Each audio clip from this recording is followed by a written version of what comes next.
it's time for the angry dimension of me to express the things that I'm pretty mad about with Steve. Because there are things that he did that in the moment that he was doing those things and I was really uncomfortable, there were times when I didn't stop it. I was afraid. But also after the fact, I brought up a lot of it and held him accountable. But that still did not stop him because, anyway, I need to talk to you, Steve, because you're a fucking asshole. I thought I knew who you were. You have a dimension of you that is very valuable human. Unfortunately, you have dimensions of you that you were either dishonest about or you're in denial about. My guess, though, is that you were hiding it. You're fucking dishonest. And those dimensions of you are really sick and abusive and insidious. And those dimensions of you are violent, and you consciously violated me and abused me. And it was a very confusing experience for me because, you know, that dimension of you that I've come to call the captain was in the front seat for a while and in control and would own the bullshit from your other dimensions and would own it. And then there would be times when that dimension of you, the captain, was not in the driver's seat, and it was like you completely forgot that you were aware of the damage you were causing, that you were aware of how fucked up you are, and how manipulative you are, and how demanding you are that I fucking fill your fucking hole. And whether that be with, you know, you needing me to fucking gush or something. But it was all like you defining how you wanted it. And then you were so fucking incapable of acknowledging my value and of acknowledging how much I was loving you and expressing love to you.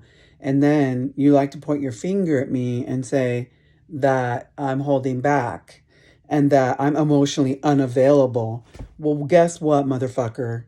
When you shift out of that one dimension that's healthy and go to that other place, of course, a smart, intelligent person like me is going to shut down and protect myself. And I'm really good at that. And yeah, I didn't let you in because you weren't fucking worthy to be let in. Of course not. And it's just pitiful of you to think that you can sum it all up. That what went wrong in our relationship was me being emotionally unavailable to you. Well, you weren't fucking worthy. You're a fucking asshole. You're ugly. When you're in that dimension, you're so repulsive to me. You're not fucking attractive in any way.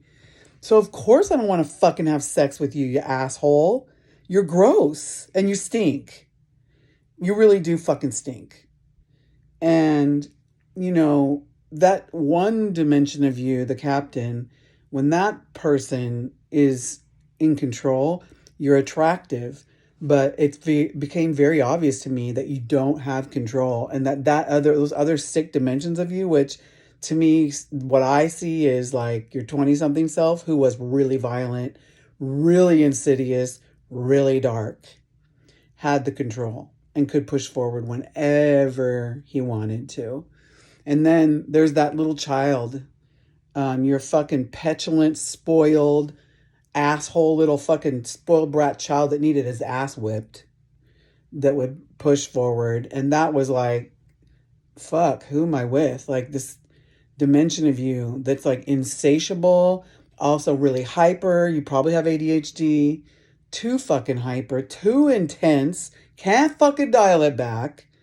Gush, gush, gush all over me. It was like, the fuck, man? You think someone's gonna be attracted to that shit? You're fucking gushing, it's really love bombing because you're sick. And all you're trying to do is somehow fill that hole in you because you're sick. And I fucking had to endure that for 8 months while you, motherfucker, in the height of grief season, which is when we started dating, fucking felt like you had to compete with my grief. You're a motherfucker for that. And fuck you. I fucking hope you suffer for that. For the fact that you could not fucking control yourself, can't even be lucid when I'm being so patient with you because I'm seeing the captain side of you going, if you, and sometimes you were self-effacing, and if you could like get a grip on that, it would be worth it to try and work it out with you. um and you fucking stepped on my grief. You are fucking insidious for that, and I don't know if I'll never forget it. And I may forgive you, but it'll still be a black mark that you'll fucking have to deal with for doing that. And that's your darkness. Fucking, that's your problem. And when I finally ended it with you when we were in Coos Bay, we fucking, yes, I was holding back because before we even left for Oregon, I was like, there was a part of me that was like, oh my God, he only wants to go to Oregon to fucking trap me and get me alone so he can fucking love bomb me and manipulate me and control me and, use me. And you don't love me. You don't fucking even know what love is. You know what possession is. You know what, attempting to control me, which is a joke because that's why you were so fucked up in a lot of ways and so angry. It's because you couldn't get control of me. You would fucking never, never. You were trying to fuck with my head. And, in that way, like, you'd never be successful. And you hated that. You fucking hated that. And that morning, the last day of July in Coos Bay, that final day when when it was our last day, man, I woke up and I was just like, I heard the sound of your voice and I knew, oh, a different identity is here. The ugly fucker is here. And the ugly, repulsive motherfucker is here. And I couldn't believe what my ears were hearing. And you fucking never owned it. It's so obvious to me that you owe me such a huge amends for that. Like, who fucking says that? You're like, well, it's going to be a bad day today. And I'm like, oh, really? Why? Trying to be in my nicest voice, but really inside me, I was like, here we fucking go again. Who's here now? And I'm like, really? Why? And you're like, because I'm mad. Okay, why are you mad? Because you didn't screw me last night. That's what you fucking said to me, of all people, this woman. And as soon as those words came out, I knew it was over. And, I was already pretty sure that it was over and was waiting to get back from Oregon to leave you because, man, good luck, man. Find someone who could fill you, but it isn't going to be me. And I feel sorry for whoever else that was. And I feel sorry for Wendy fucking having to deal with you for 25 years. Hopefully she knows now that being away from you, how sick you fucking were. And anyway, I knew. I knew before you said that. But when you said that, that was like the key to unlock the end of our relationship. And I jumped out of bed and was like, let's pack, let's go. I'm done. And, you were fucking scary. I was afraid the whole time. The whole time. And when we headed out and you were driving my truck, I was very, very, very afraid. And I knew that I had to get control of my truck. And you kept fucking pulling over and you got to go run into the woods and cry because you're falling apart. It's like, are you fucking kidding me? You caused it. You fucking brought it all on yourself. Who's going to tolerate that shit? You're fucking weird, man. And so we pull over, you fucking go run into the redwoods, and I feel sorry for the trees that they had to fucking tolerate your toxic shit. And then we get down the road, we're not even out of Oregon, and you got to pull over again at the beach and go walk on the shore. Well, I got to tell you that in both of those situations, everything inside me was screaming, throw your shit out. I so badly wanted to throw all your shit on the ground and leave.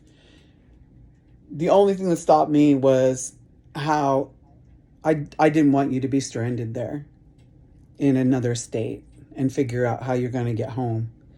But man, you are so fucking lucky that I didn't just throw your fucking bag and your wallet and your phone on the ground and leave, because that's exactly what I wanted to do, and with good reason and good justification, because you're a scary motherfucker. And the only way that I could deal with it was to get in the driver's seat, which I did do. And I stayed silent for 5 hours. And you were fucking squirming. And quite honestly, I got some satisfaction out of watching you squirm. You're fucking weak, bro. You're really weak. You're not going to go up against anyone because you're weak and you're not in control of yourself. And your emotions just have their way with you, man. They fucking rape you. And you need help. And I've told you that. And you had a chance to, go get help and try to get control of that shit. And you didn't do it. So I can't be with someone like you. Like, you're a fucking drain. And you killed any love I had for you. I have not shed a tear. What are we, like 3 weeks out now? Because you killed it, man. And I'm grateful for that part. You killed any attraction I had to you and any love I had for you. You fucking killed it. And you became extremely repulsive to me. And that was, you were chipping away at that little by little, and sometimes a lot by a lot. But you finalized it when you said that really gross thing. I was just like, man, I cannot believe I'm 58 years old hearing that from someone who supposedly loves me. No, thank you. I can't fucking believe it, man. And you fucking didn't apologize. And 5 hours into our journey on the way home, I knew you would have to talk. I fucking was prepared. I knew that you were going to have to say something, because you were spun so out of control. And I knew you would. And of course, you're like, can I say something? Like, you need permission. And I didn't give a fuck what you said. And you're like, so something, I don't even remember now, but it was something to do with me being emotionally unavailable. And you're pointing the finger at me like this whole thing was my fault. Like, you fucking summed it all up to like, this whole thing was me holding back. And I didn't answer you because in my mind, it's like, dude, it's over. There is nothing to talk about. Let's just fucking get this done and get you fucking out of my life. And you're like, after a bit, I'm silent. And you're like, so is the reason you're not responding because you don't have the bandwidth? Or because, I forget what your other thing was. I don't really care. And I was like, well, no, dude, it's the end. We're at the end. There's nothing to talk about. Let's don't have harsh words. Let's just get this done. We're at the end. And of course, you got to like flip it and be like as if the end was your idea. Bro, you're pitiful. And yeah, like you're like, oh, I know this is going to be so hard. I love you. And this is going to be so hard, but I agree. It's the end. Okay, great. I'm glad you think it was your idea. You fucking took your key off your ring, bro. I told you, which doesn't matter because it was over anyways, but I told you if you ever did that again, that would be over. If you ever took your key off the ring. So it's like, of course, you think that I have, my words are empty. So we're getting down the road, right? And you fucking can't stand it. You were squirming like a junkie, man. Sometimes I wonder, were you on drugs? Were you on something? Because you were squirming like a junkie, man. I couldn't believe it. How it was scary. And you had to talk again, and you had to say something like, me and my emotional unavailability and like that. Oh, and that Vivi agrees with me. That's dirty. That's so low and so small. I mean, fucking small. And yep, it triggered me. Several times I was triggered, and I was really proud of myself because when you were fucking trying to lob grenades in my camp, I got control of my anger and was like, no, because that's what you want. So I'm not going to give that to you. So I took care of my anger in really, really constructive ways, and you're lucky. But you wanted me to blow up. You wanted me to lose it because you wanted to find a way to get me to explode. So then you could go, see, look what you're doing. You're crazy. Honey, the gaslighting thing, I know all that shit. I lived that stuff. That's my briar patch, bro. So, nope, you didn't get my attention. Okay? All I did was tell you when you're like, it's going to be so hard, but yeah, it's the right thing, blah, blah, blah. I just was like, quite frankly, I'm relieved. We only have a few more things to do, and this will be done. Let's just, don't have any harsh words. And you couldn't control yourself, man. You're just like, you keep going. And I just was like, look, you're sick. You need help. You're bipolar, or you're probably like at least 3 different diagnoses, right? And you broke through your meds. And that's what's really happening right now. You broke through your meds. You're a little 50 milligrams of Zoloft, and you're in an episode. And I'm tired of not knowing who I'm going to wake up with, which Steve. I'm going to go to sleep to one Steve and wake up to another Steve. And I'm really glad I said that to you. And I was just like, look, we only have a few more things to do. Let's just be quiet. When we get back, you can get your stuff and go. And I'll figure out how to get my stuff. And, oh, you're like so tough. Oh, I'll bring it back tonight. We're sitting in traffic. And you're like, maybe I'll wait till tomorrow because of the traffic. You think? And you're like thinking that you could go into my house. That was hilarious. I'm like, no, I'll go get your stuff and bring it to you. You're not going into my house, not going near my daughter for sure. You're fucking weird and scary. And then you're like a little fucking kid getting all your tools and slamming them into your truck. You're a dick. You're just a fucking dick. That's all. And I was so glad to see you drive away. I've never been so glad to see those brown hills of Vacaville in my life. For the first time. The brown hills were a sight for sore eyes. And I was so glad to see you drive away. And then you're such a baby. Fuck. Get a grip on yourself. You're fucking 54. I see you come back at like 6:30 the next morning with my stuff strewn all over the walkway. Really, dude? Really? You have no class. You're a fucking ghetto. That's really true. And you like to tout that you were a fire captain, but really, you're fucking ghetto. You really are. And, yeah. So I got out there and I get my stuff off the fucking sidewalk. And I'm knowing that eventually I'm going to hear from you because you can't control yourself. And of course, a week later, you text me. And you're still in that mode of like, you're in this fucking grandiose state of mind where you're like saying, I brought so much to the table. I just cannot wrap my mind around. I'm so confused. I mean, I brought so much to the table for you, all the things I did for you. And you're so emotionally unavailable. You're going to still keep going with that.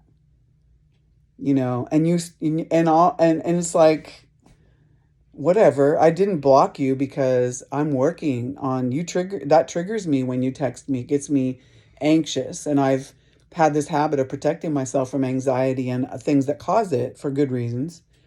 And you're a fucking pussy, by the way, for thinking that you can dominate a woman. Seriously. You're gross. And I feel sorry for Sam for being raised by someone like you.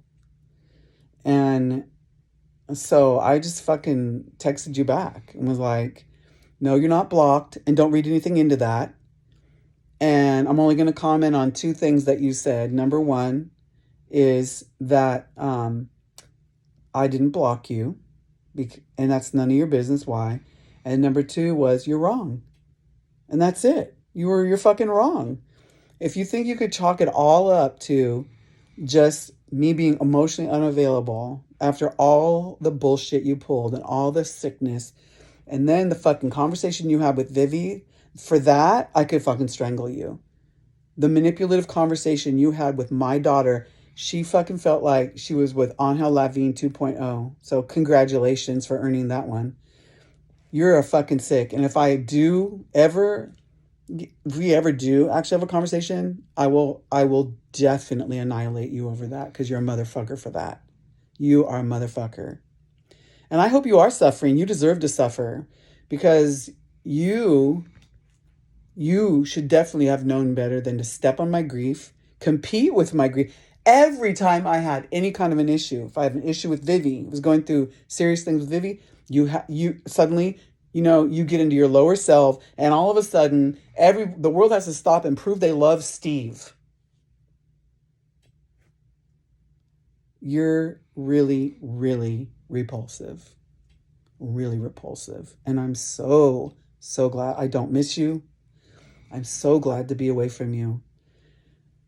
And to sum all this up, really, you talking about marriage and trying to push me into marriage, picking rings and the other thing, I cannot believe that you thought that the way you would propose to me is to call the school, talk to the principal, come onto the campus, come into my classroom and propose. I'm a fucking substitute teacher. That's not my place of employment. Dude, as my friend Laura said, read the room. That really told me so much about your delusional state. You are fucking delusional. And I'm so glad to be away from you and your sickness. And, I gave you 8 months. I started seeing this around 4 or 5 months, and we talked really openly about it. And I was like, I can't give you what you want. I've told you that so many times when we were dating. I told you, man, if this is what you need, go find it somewhere else. I cannot love you this way, the way that you're demanding that I love you. And you're scary. Anyone would make themselves emotionally unavailable to you. You're fucking weird. You're weak. You think that you prey on people, and you were trying to prey on me. And now you're all butthurt and acting, pretending to be confused instead of taking responsibility and having to, because you'd rather blame me for being emotionally unavailable than to be self-effacing and look at your sickness and what's wrong with you and admit it. It's either that or you're lying. But yeah, so the way I sum this up, we dated. You might have thought that we had marriage and wedding plans. And there were like, I'd say 10% of the total time we were together. I thought that was a good idea. But the majority of the time, I was really just saying stuff to manipulate you, really, into not being a dick. I was kind of going along with stuff, but in my head, I knew, like, we're dating, and I don't like what I'm seeing, and I'm going to get to a place where I'm going to make an informed decision about whether I want to continue to date you. And that's what everyone should be doing when they're dating, is taking, maybe 6 months to a year and really letting that person show you who they are. And then you decide. And that's what I did. I let you show me who you are, and I decided. And that's that. And that's the end. If I end up having some feelings over it, I'll serve those feelings. But this dimension of me, which I like to call Fireball / Samurai Girl, this dimension of me, never gonna miss you. Want to kill you? Want to stab you in the throat? Yes. But love you, tolerate you, miss you, none of those things. What I know for sure that I saw really early after the breakup is that you have at least 3 distinct personalities. You might even have dissociative identity disorder. I don't really know. But the only one I loved was the captain. And unfortunately, that was the weakest one of you. But that was the one that had redeeming qualities. I do not love the other dimensions of you. I hate the other dimensions of you because they're repulsive. Your voice changes. You look really ugly and old when you go into those dimensions, and you're very unattractive. And I experienced that with you so much, and especially in the last 4 months of our relationship, like so much. And that's why it was confusing, because there was a big part of me that was like, I don't like you. I'm not attracted to you. I was really glad that I could go Monday through Friday without seeing you every week. That's the only way we made it to 8 months, which is a fact. The only way we made it to 8 months is because I didn't see you Monday through Thursday or Friday every week. I could be distant from you and have my space. There's just no way that I could have been with you more. It was both our trips to Oregon, both times we had problems. Both times. When we could have been having a really good time and enjoying ourselves, which we did somewhat, especially the first trip. But even the first trip, the first time we ever went away together, you had to do that thing that you like to call pulling the big red handle, which is really not that. It's just that your other personalities are in control of you. And you had to fucking do that and try to make me jump through some hoop to prove that I love you. It's like, so anyway, I'm just rambling now because I'm kind of done. I think Samurai Girl's done. I promised her that I could, that I would let her make this recording and have a voice. So Samurai Girl / Fireball has had the floor. So we're going to sign off now.